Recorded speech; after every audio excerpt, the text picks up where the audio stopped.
When we invest in ourselves, we all shine. Together, we are Black beyond measure.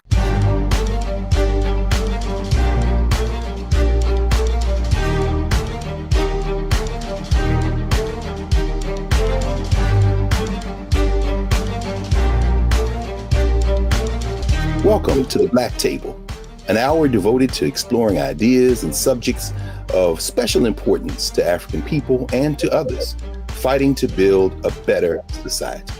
I'm your host, as always, Greg Carr, here on the Black Star Network. And welcome back to those who are returners, and welcome to new viewers. We've been building every week, and we've been at this for some time now. And as always, we are joined by a guest, at least one guest. And this week, we've got some exciting conversation to be had about the nature, the history, the arc, the future of this country called United States of America. And we have invited to the Black Table a man who has written a very important work entitled Break It Up, Secession, Division, and the Secret History of America's Imperfect Union. His name is Richard Kreitner. He is a son of Queens, one of the birthplaces of hip hop. Grew up in Jersey, has cycled through Canada and many other number of other places. He is a journalist, a researcher, an author of some note, and he's published across the range from one of his homes, The Nation magazine, New York Times, Boston Globe, Washington Post, and so many other places, the Baffler, Slate magazine.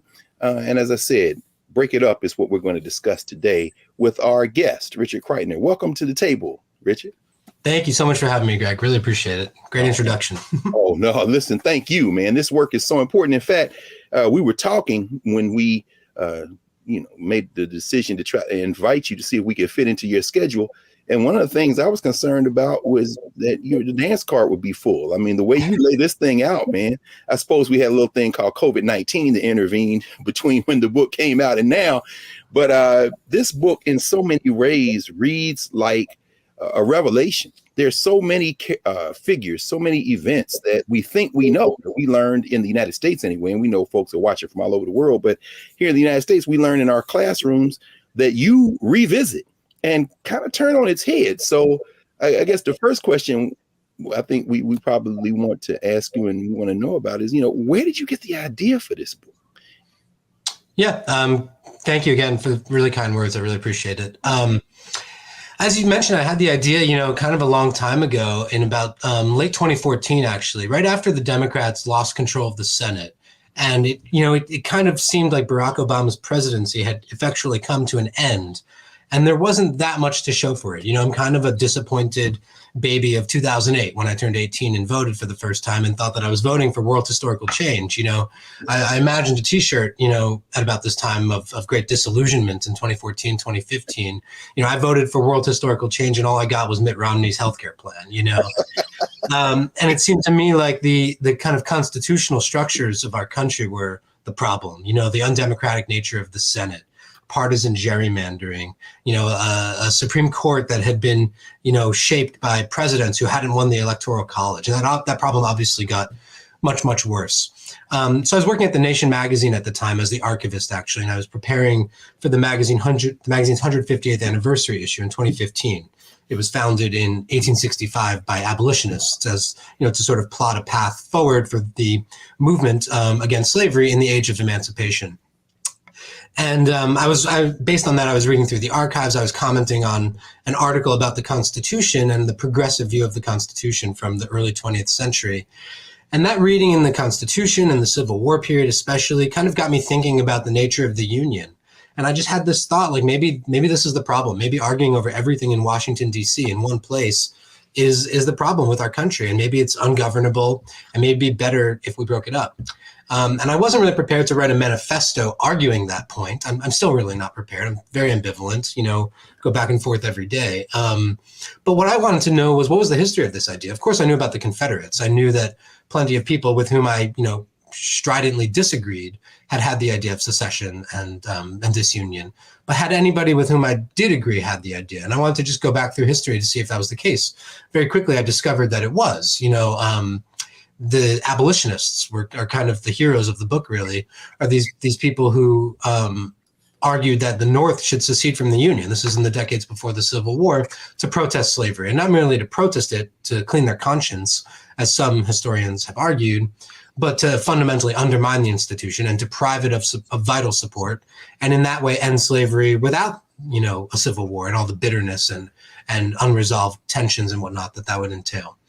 So that was like a great big discovery on my part. I hadn't been taught that in school. The South are the secessionists in the way that we all learn about it. That's right. And I was intrigued, and so then I went back to the very beginning of U.S. history, and I wanted to trace the idea across all lines of division: race, class, geography. And what I found was that it had always been there. It had been there from before the Union was formed in the first place, and had continued even after the Civil War, even though people didn't recognize it. And I just, a lot of writers, I think, say this. I wrote the book that I wanted to read, but it didn't exist yet. And it seemed like the kind of history that we needed for the moment that I thought was coming in American politics, where it would be revived. I didn't foresee Trump or anything, but I could see that our divisions weren't going anywhere. Our political system was so ossified and incapable of rising to the occasion that I just figured this idea was going to come back, and we would need to know the history in order to know what we thought of it going forward. Absolutely. Well, I mean, with all due respect, I don't know that if you didn't foresee Trump, you certainly revealed the rhythms of this project that would make anybody predict a Trump. I mean, it almost seems inevitable. I love the way you say in the introduction, disunion, the possibility that it might all go to pieces is a hidden thread throughout our entire history. And nobody, as the young people used to say, everybody can get it. Nobody escapes your pen, man. I'm thinking in particular about, and we'll talk about this later on when you get to the fourth movement of the kind of four movement piece you map out. When you talk about the Republic of New Africa, I know a lot of those cats and knew a lot of them, Mario Bedelli and Chokwe Lumumba. And so, as a Black person in particular, reading your book and thinking about Lerone Bennett and Vincent Harding, W.B. Du Bois, and so many others who have written, it was very refreshing to see someone approach this narrative in a way that is usually kind of reserved for academics who don't necessarily have a wide range of readership. But what you bring to this is really a revelation that this is not the United States of America, or any country for that matter, really doesn't exist outside the people who live in it. So I'm wondering if you could talk a little bit about the question of myth making that kind of pervades, I suppose, all national projects, but particularly this project, which is made up of so many very different people. But the way you write, it makes it appear as you're reading like, well, hell, this is what we should have been thinking all along. I mean, everybody gets made into a hero, but it's really just a bunch of different kind of people who get drawn into this settler project, man, even before you go back 4 centuries. Right. Well, the whole book is kind of a footnote to this famous line by the 19th century historian Ernest Renan, that nations are formed by that which they forget, not which they remember. And the chief thing that we've forgotten is how many people have not wanted to be a part of this project, how many didn't want it to happen in the first place, and how many people, were excluded from it at its height in the 19th and 20th centuries. And all the reasons why it shouldn't go on today. There's, you mentioned the Republic of New Africa. That's one of my exciting discoveries. Again, like there's a rich history of Black disunionism in the United States, from the Black abolitionists of the 1850s to Sutton Griggs. I don't know if you know his novel Imperium Imperio. Okay. An incredible novel from 1899 about the formation of a separate Black republic in an underground bunker in Texas. I'd never heard of that before, at least. Yeah. And then up through the 1960s. I mean, part of the book came out of my frustration, again, working at The Nation, which I still, am associated with and love those people. But, there's, as the magazine's title suggests, there's a real kind of, I don't want to call it a fetish, but a real association and fondness for The Nation, which just doesn't necessarily seem to me like an obvious argument.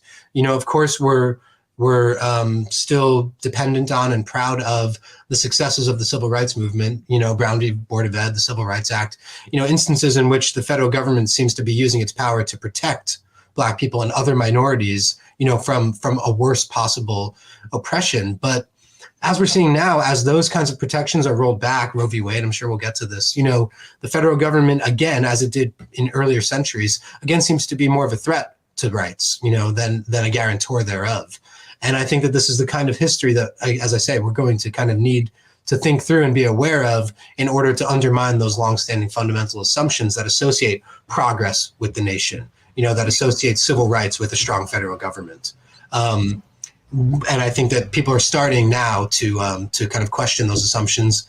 And I think that we're going to have to dig beneath this myth and remember the things that the formation of the nation required us to forget in order to move forward and figure out what the path is ahead.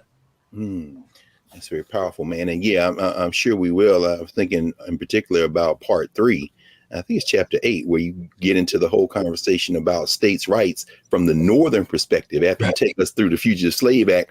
And I'm thinking, oh, yeah, I know Richard going to have to talk about Roe, because I mean, it's almost like we get a preview of what is already beginning to emerge in the wake of the Dobbs decision. So, in fact, let's preview, and in a moment we'll take a pause, but let's preview this. You parcel this out into 4 parts. I mean, as you say, starting before there is a United States with that part 1, a vast unwieldy nation. And then in part 2, you cluster chapters around this question of irreconcilable differences, kind of leading us through the fear of coming apart that comes in the wake of creating the state. And in part 3, the earthquake comes. So, I mean, this is the part that some of us think we learned. Of course, I'm from Tennessee, so it was the war between the states down there, northern aggression. And then, of course, finally, the return of the repressed, which is fascinating. You bring us right up to today. How did you conceive this kind of 4-part movement that, in some ways, I think you characterized it very early on in the book as almost like a battle of metaphors, I think is the phrase you use. Well, we often think about the Union in terms of metaphors. The American experiment, it must go on. The Union as a marriage is kind of an obvious one that people kind of always return to. But I want to show the way in which these metaphors kind of undermine the arguments. An experiment can fail, a marriage can break up, and there was always that possibility embedded in the very beginning. So that's kind of what I wanted to show. They also reflect different ways that people at the time actually used of speaking about the Union. So the earthquake metaphor, the volcano metaphor, I start with Walt Whitman on page 1. The Civil War as a volcanic upheaval of the nation. Similar to what I think we experienced in 2016 and perhaps even more in 2020. So that was just a useful way to organize the book. And it reflects, the way people talked about it at the time. The Enlightenment's association with science leads me to start with it, the Union as an experiment. Kind of an alchemical reaction that they hoped would create something golden, I suppose. Just one thought I just had about, you mentioned the War of Northern Aggression, and how in the 1850s I'm talking about the approach to the Civil War as a fight over states' rights, but it's the states' rights of the North. I actually do see it as a war of Northern aggression, and I see that as a good thing. Is one of the ways I'm trying to turn things on its head. It is indeed the case that the war was precipitated by the rising tide of abolitionism in the North, where I differ from early lost cause historians, for instance, is that I see that as a good thing, indeed a very good thing, and a model for us to follow today. And without that, the Union would have indeed gone on and survived and never broken up. So the entire project I'm trying to show is the Union breaking up is not necessarily something to rue. It's not something to lament, because in that instance, it was absolutely necessary to end slavery. And today, perhaps it is also necessary to end the manifold injustices that we're finding a very hard time, getting rid of, and all the different things that we need to do as a society, on climate change, on reproductive rights, on racial justice, economic inequality, on everything. It seems to me that our totally gridlocked and stalemated and really rigged political system is what's stopping us from making progress on those fronts. So the whole book came from a supposition that maybe, as in the 1850s, it is necessary to break it apart in order to make progress on that front. So perhaps what we need is another, not a war of Northern aggression, but the Northerners of today, those who are interested in equal rights and emancipation in the broadest sense, maybe do need to be a bit more aggressive. And even if it triggers a backlash, in order to make progress on those fronts. Just a little footnote on the war of Northern aggression, idea. I completely accept that, and I think it's a good thing. No question. I mean, anybody digging through the archives of the nation and in Comrades In, of course, you write about William Lloyd Garrison and the abolitionists. I forget, was it Garrison that said, if they want to leave, let them leave and put not a straw in their way.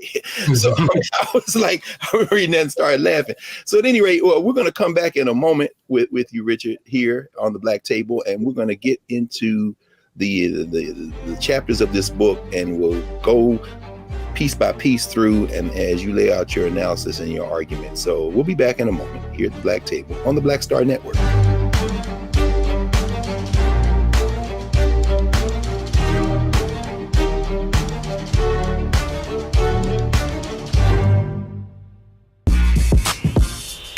When we invest in ourselves, our glow, our vision, our vibe, we all shine. Together, we are black beyond measure. Into the bin over the window seats. These are the only bins that will accommodate larger overboard.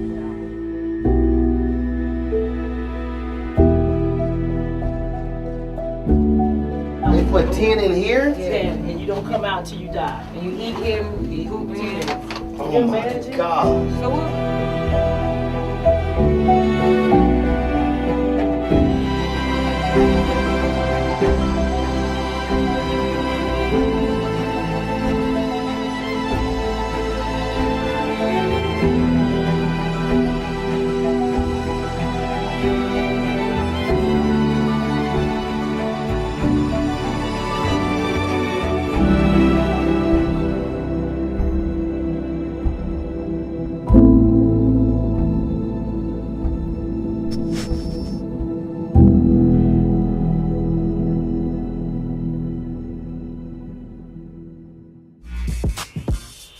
When we invest in ourselves, our glow, our vision, our vibe, we all shine.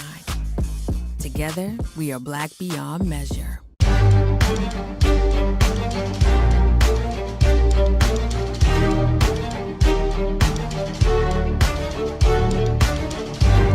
Back at the Black Table with Greg Carr here at the Black Star Network, and we're joined today by Richard Kreitner, author of Break It Up, Secession, Division, and the Secret History of America's Imperfect Union.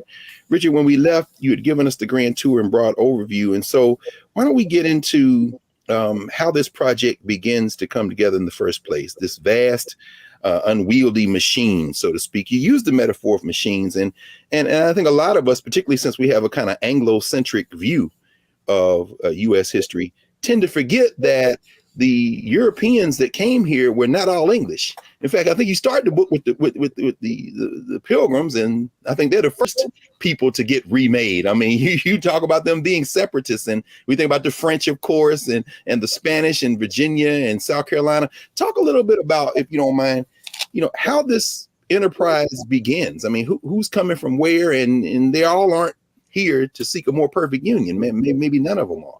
Sure. But, I'm trying to write a subversive book about American history. So it seems counterproductive to begin with the Pilgrims, the most boring, banal, starting point for any American history. But that was precisely my point, was to show that even this very familiar origin point should be seen from a different angle. I start by saying that they didn't call themselves Pilgrims at the time. They never used the word. They called themselves separatists, because they were trying to separate from the Church of England, trying to secede. That's what made them, outlaws, basically, and why they fled first to the Netherlands and then to America.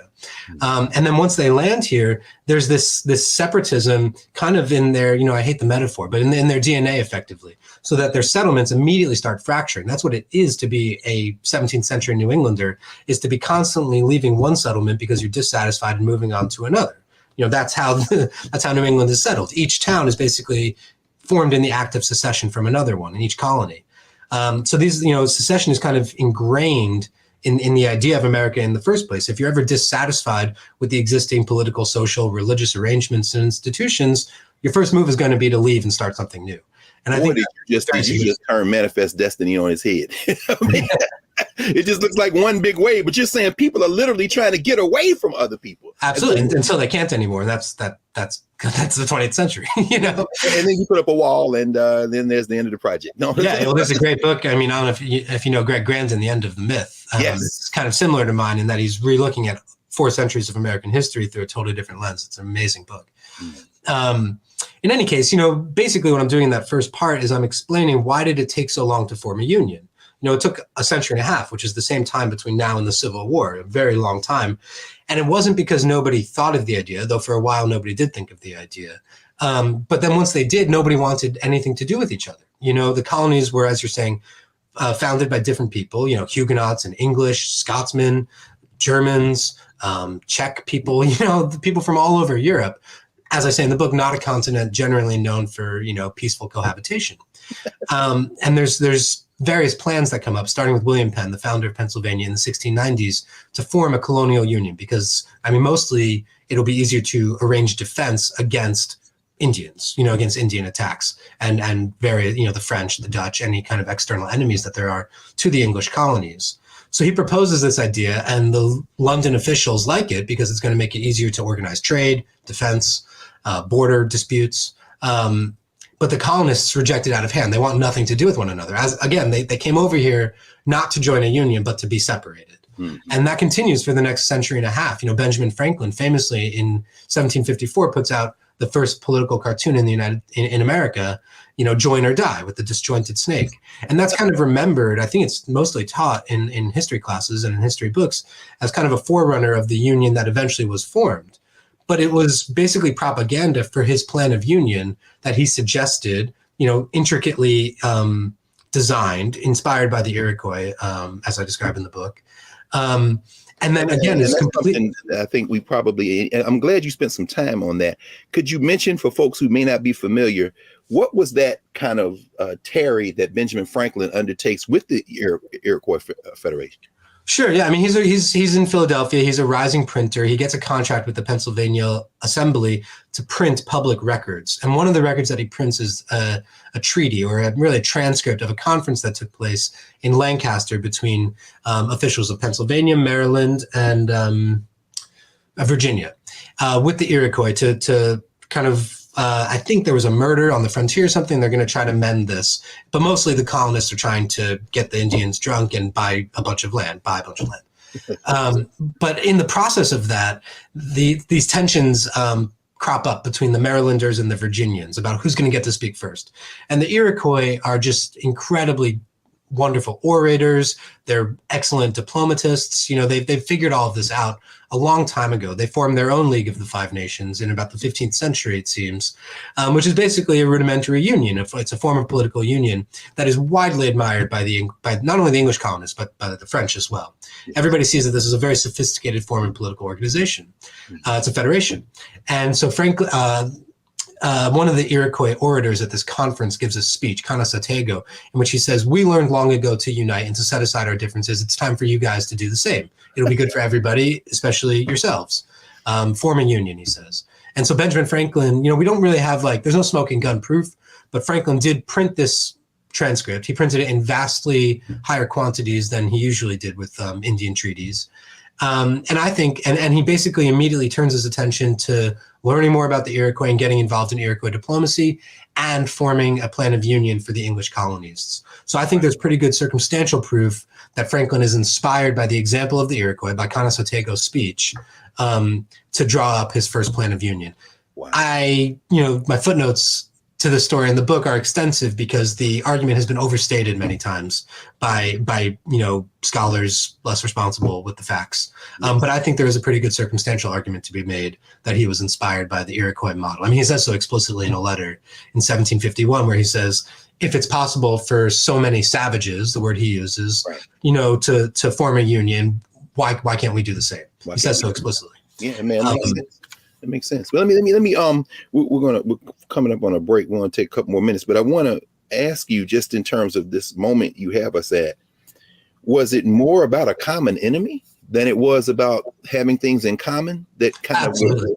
I say right at the beginning, fear is the most important ingredient of any attempt to form an American union. Wow. The first union is the New England Confederation of 1643, which is, fear of Indian raids, as I say. And the same is true in the 1750s. That folds into the 7 Years' War and indeed the American Revolution. It's fear of as we've learned in all the debates over 1619, definitely many of the American revolutionaries were inspired by fear of slave revolts to join the fight. Not every single one, but that was an important ingredient, as was fear of Indian attacks, and fear of a common enemy is really the glue. And without that, you don't really have it. So that's a story I tracked through the years. I mean, look at 1948, in the beginning of the Cold War, I show that the idea of national security, the National Security Act of 1948 is basically an attempt to use fear as a new form of keeping the Union together and keeping people quiet. That's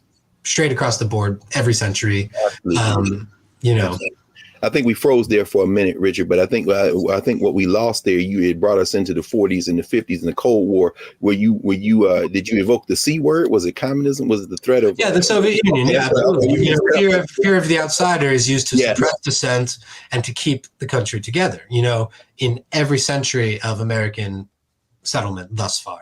Okay, very good. That's what I thought. I'm sorry. And now I realize the producers are telling us we didn't have a freeze. It was me. So very good. So everybody heard it, and we'll hear it then when it's broadcast. We're going to come back in a moment with you, Richard. And when we do, I hope you'll kind of lead us through some of the major figures in U.S. history that you have kind of pulled the curtain back on. Everybody from James Madison and Thomas Jefferson to John Adams and even George Washington, whose presidency you describe as failed. This is fascinating to me. So we'll be back in a moment with Richard Kreitner, author of Break It Up, here at the Black Table. We'll see you back in a second.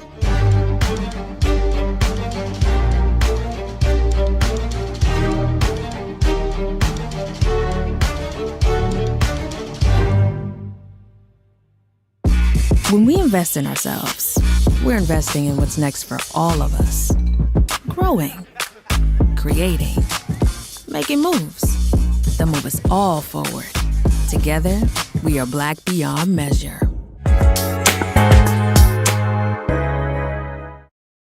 When we invest in ourselves, we all shine.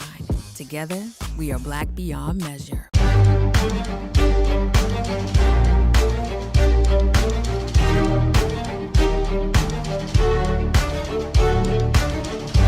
Welcome back to the Black Table here on the Black Star Network. I'm Greg Carr, your regular host, and we're joined today by Richard Kreitner, author of Break It Up, Secession, Division, and the Secret History of America's Imperfect Union.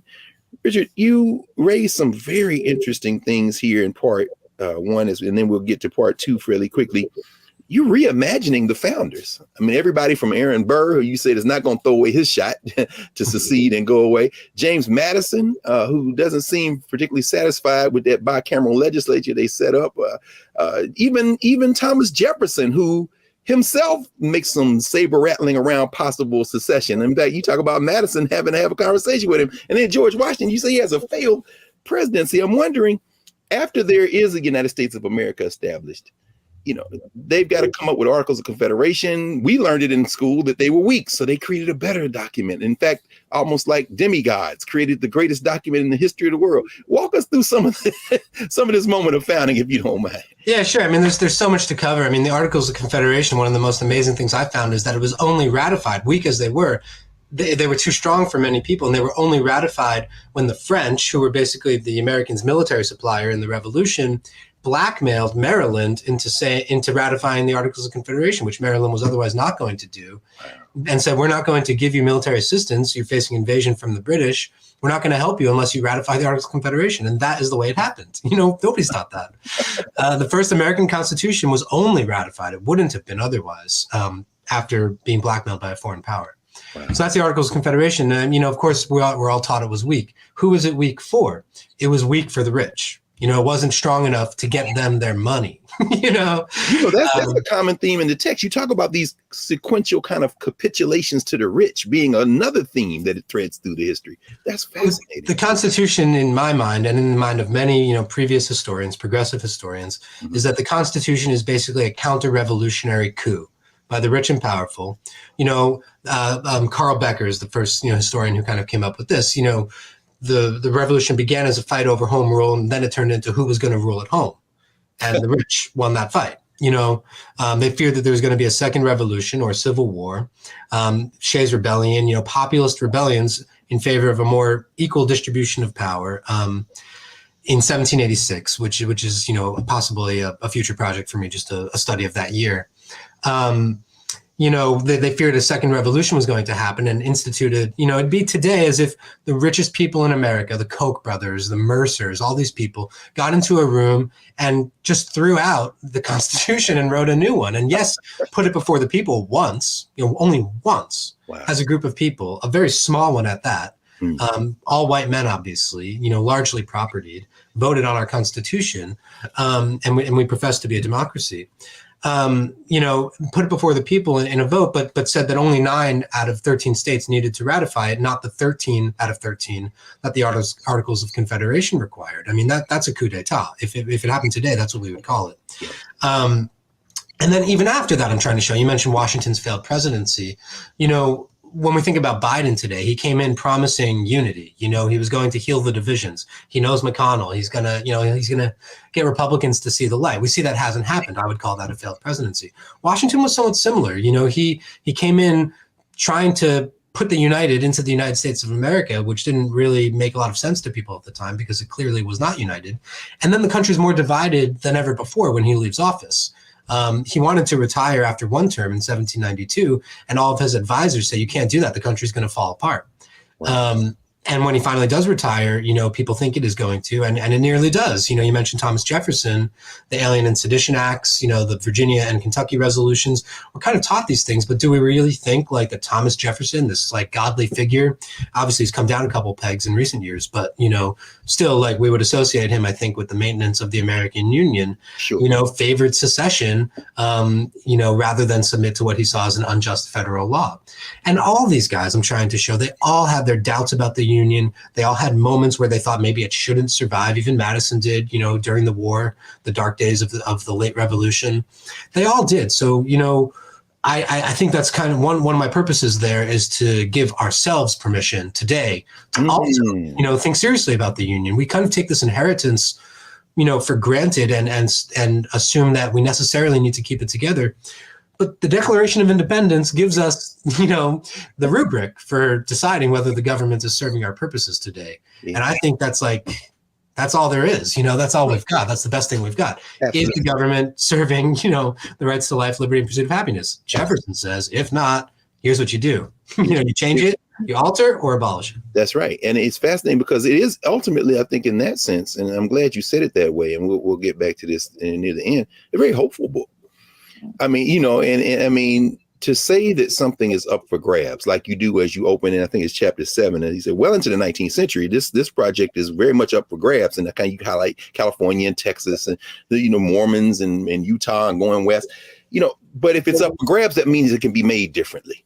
Walk us through a little bit of that moment that we think we know about, the Civil War and Reconstruction, which you, as you say, just enlarging this stream of folks who have come to realize that, and that might have been the best shot in the 19th century for creating a concept of the United States was the Reconstruction era. But those capitulations that you lay out, so we see another missed opportunity. Can you walk us through that 19th century, that mid 19th century, if you will, just for. Yeah, sure. I mean, as I say, my heart is with the abolitionists before the war who said, let's break it up. Let's secede from the Union so as not to preserve slavery. And as you mentioned, even William Lloyd Garrison, once the secession crisis begins, says, let them go. All the abolitionists say that. Let's not fight for a pro-slavery union.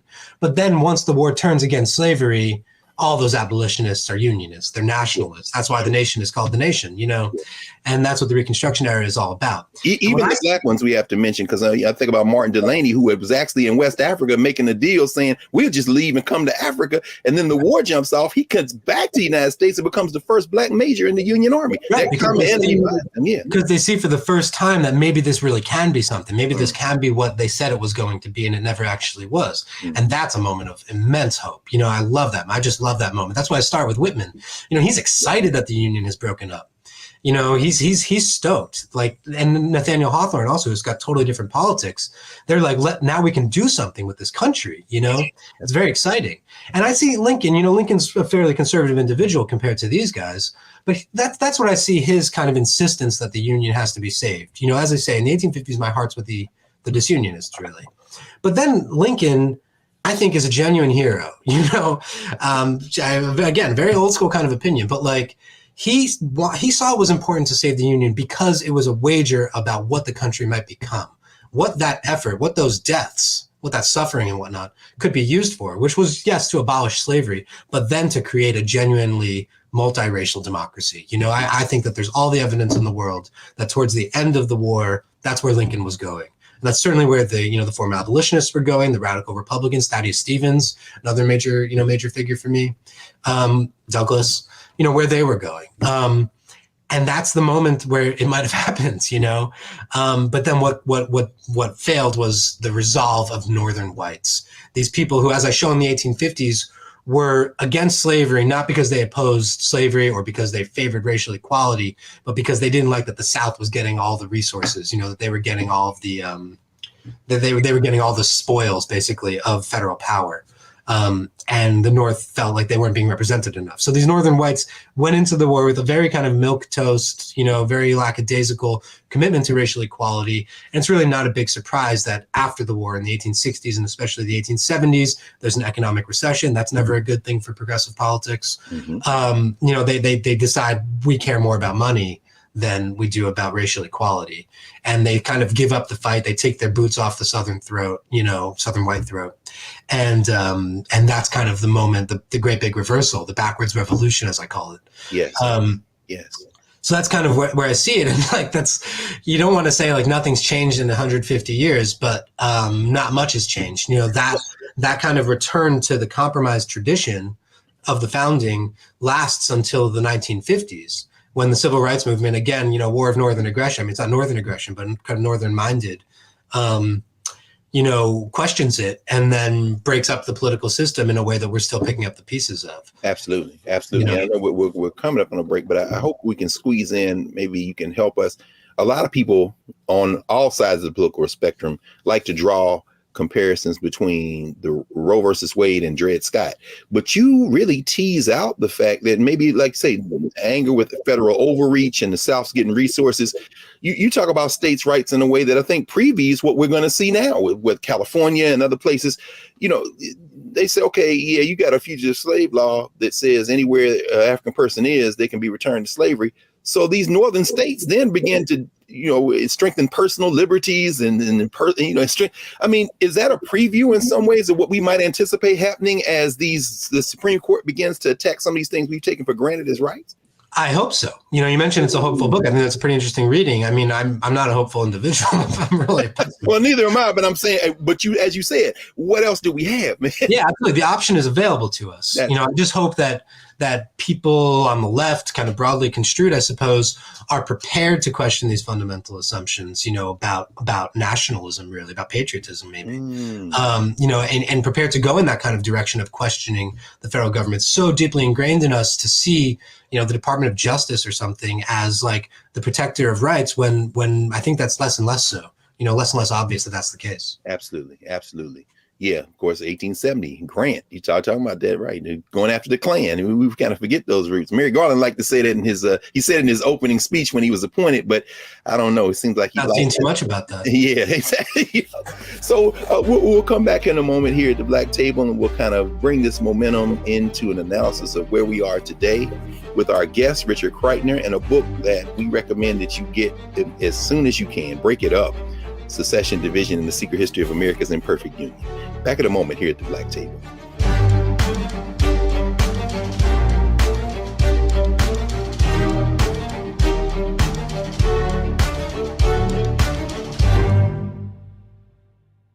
When we invest in ourselves, we all shine. Together, we are Black beyond measure. Hi, I'm Dr. Jackie Hood Martin, and I have a question for you. Ever feel as if your life is teetering and the weight and pressure of the world is consistently on your shoulders? Well, let me tell you, living a balanced life isn't easy. Join me each Tuesday on Black Star Network for A Balanced Life with Dr. Jackie. We'll laugh together, cry together, pull ourselves together, and cheer each other on. So join me for new shows each Tuesday on Black Star Network, A Balanced Life with Dr. Jackie.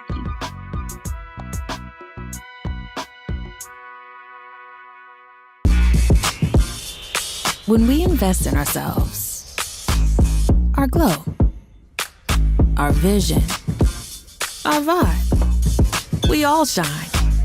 Together, we are Black beyond measure.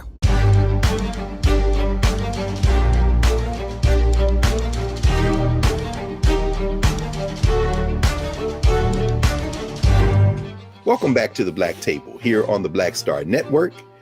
Again, support the Black Star Network. You're not going to have conversations like this in the way that we're having them anywhere else. So make sure you support the Black Star Network. We're back with Richard Kreitner, author of Break It Up. Richard, in parts 3 and 4, you take us through, and you kind of already done this in some ways. You take us through the 19th century and the things we're grappling with here now in the 20th century. You talk about this grammatical shift that happens after the Civil War, but it's the grammatical shift. It isn't a deep substantive shift in terms of how we think about the United States as a nation. And one of the many things you write about in part 4 that I think I found particularly fascinating is all of the folks who live in this country who have this desire to get away from the country in various ways. I mean, when you talk about the Republic of New Africa, you talk about the Puerto Rican independence movement, you talk about a number of different movements that have in their roots things that probably go back as far as the country. I mean, during the Revolutionary War, we know that as many Black folk fought for the British probably as did for the Americans, and more than that ran away. I mean, so when people think about Black folks being patriotic, I always laugh. I'm like, did y'all read the documents? Black people, we're fighting for the thing everybody else is fighting for, which is some room to operate.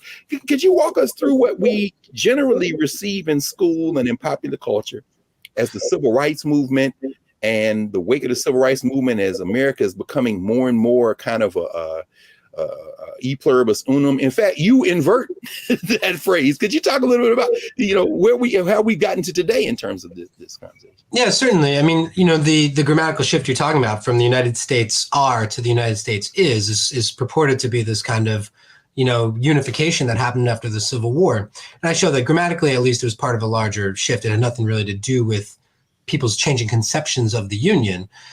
To the extent, though, that it is true that the Union was more solid. I mean, there weren't as many secessionist movements after the Civil War as there were previously.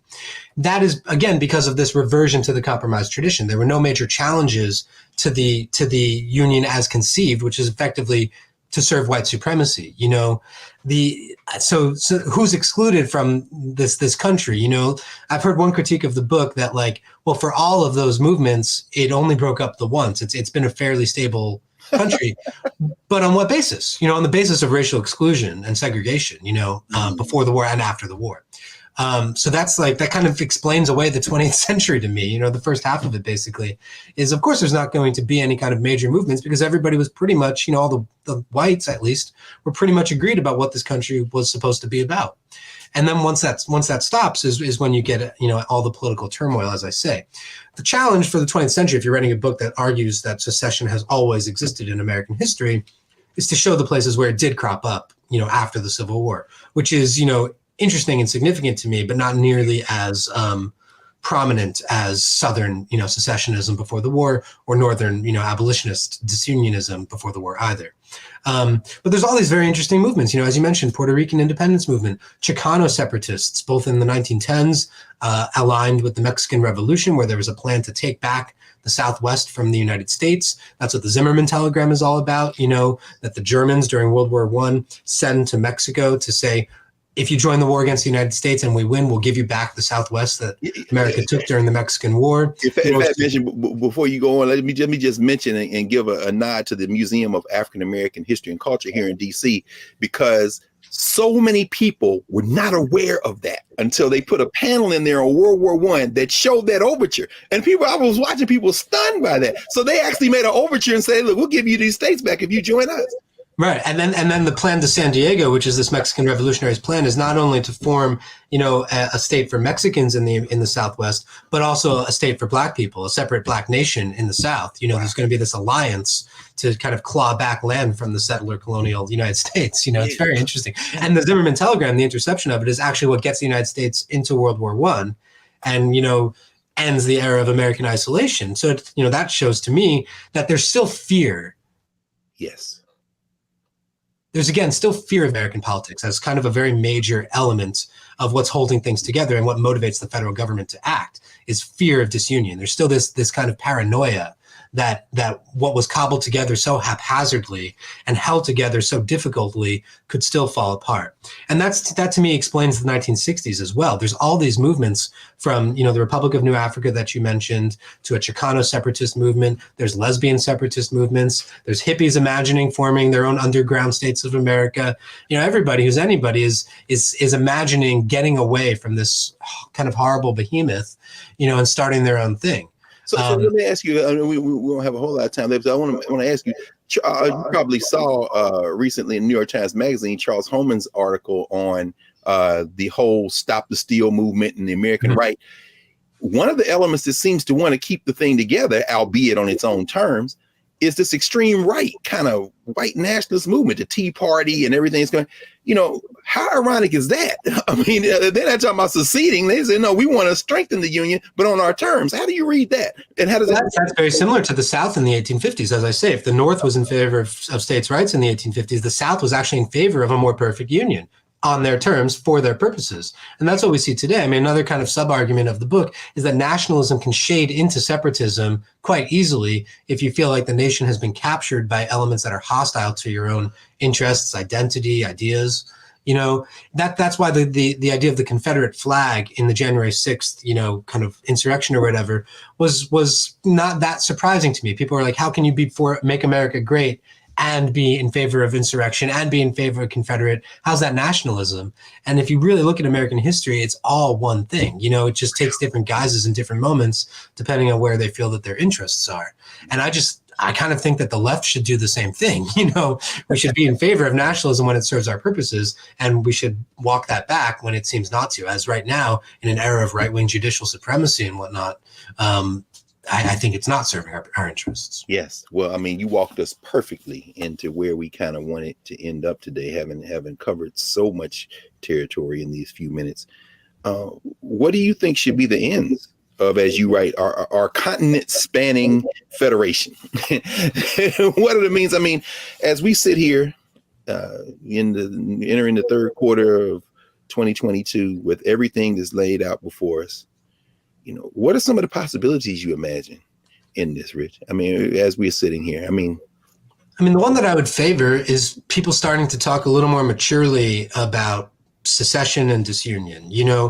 Each side, when they lose an election, starts to think about these things. California started thinking about it after Trump. There was talk of Calexit.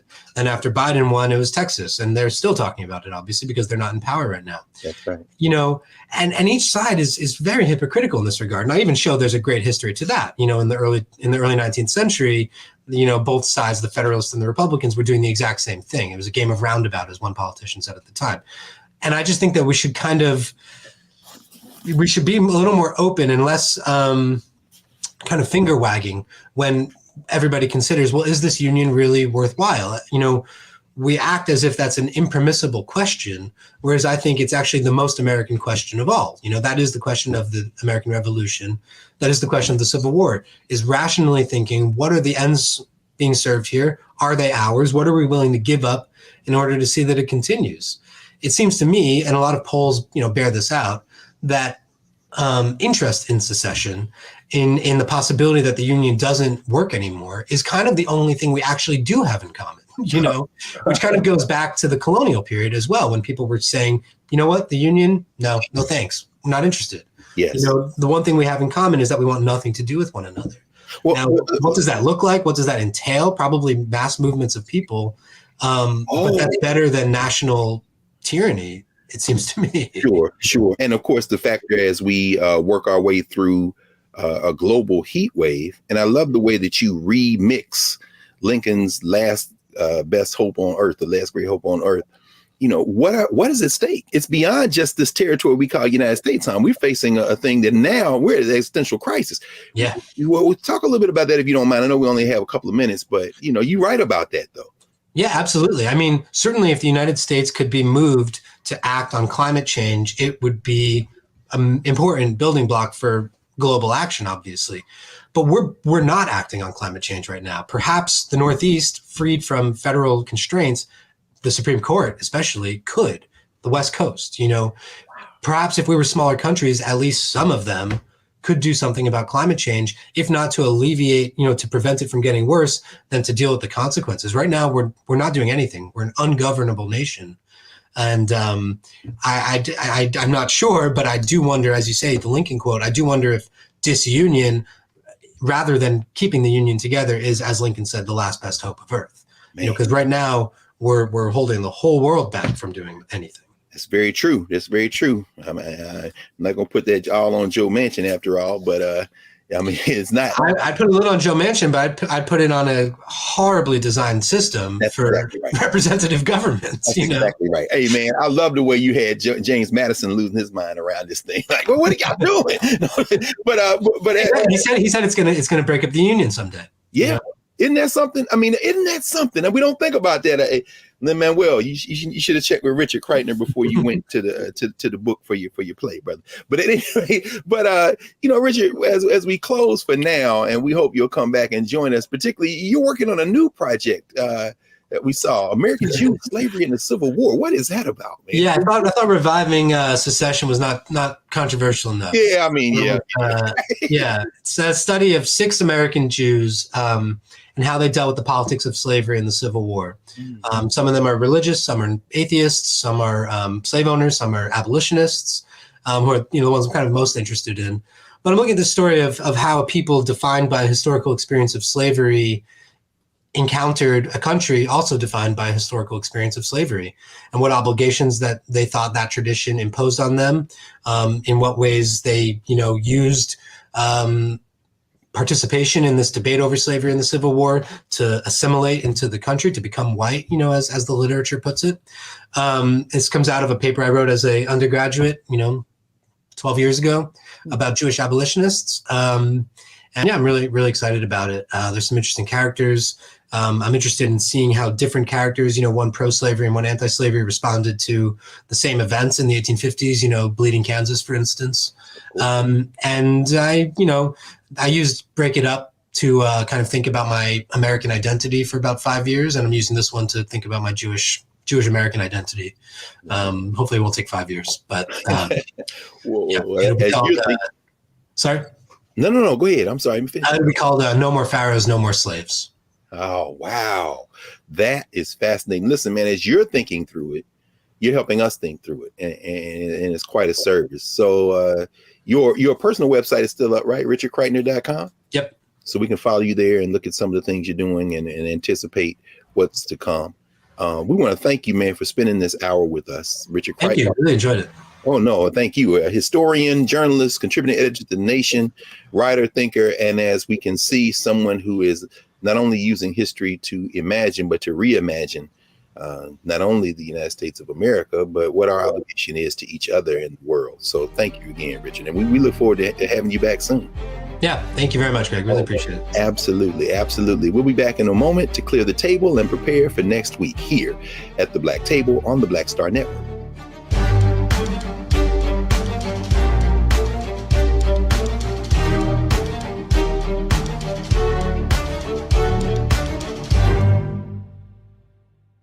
Folks, Black Star Network is here. Oh, no punches! I'm real revolutionary right now. Support this man, Black Media. He makes sure that our stories are told.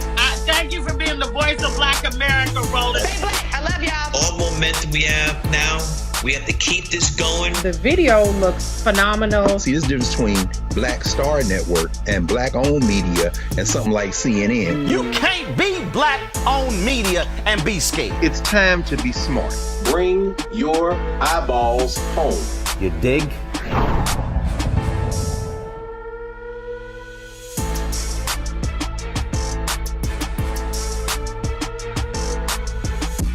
When we invest in ourselves, we're investing in what's next for all of us. Growing, creating, making moves that move us all forward. Together, we are Black beyond measure.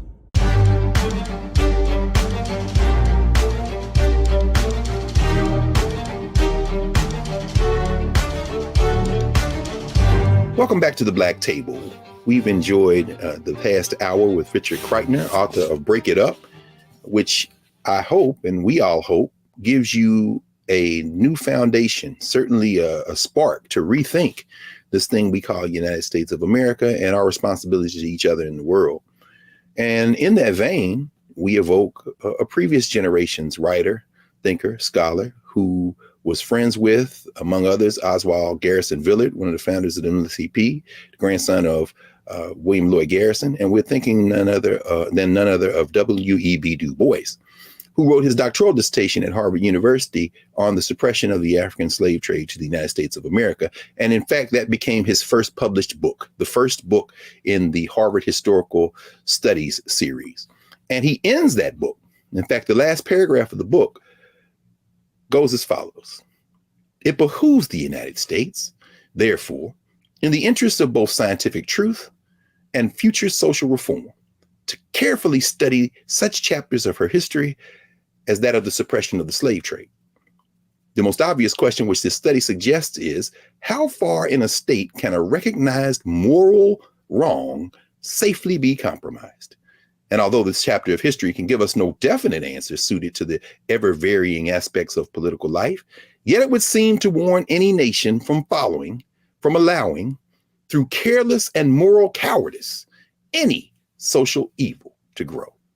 No persons would have seen the Civil War with more surprise and horror than the revolutionists of 1776. Yet, from this small and apparently dying institution of their day arose the walled and castled slave power. Du Bois ends the book by saying, from this we may conclude that it behooves nations, as well as men, and I would add women, people, to do things at the very moment when they ought to be done.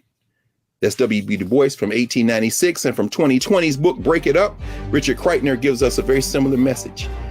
We have to do better. This species doesn't have to be here. Join us next week here at the Black Table on the Black Star Network, and please support the Black Star Network as we continue in this work to help build a better future, a better society for us all. See you next week.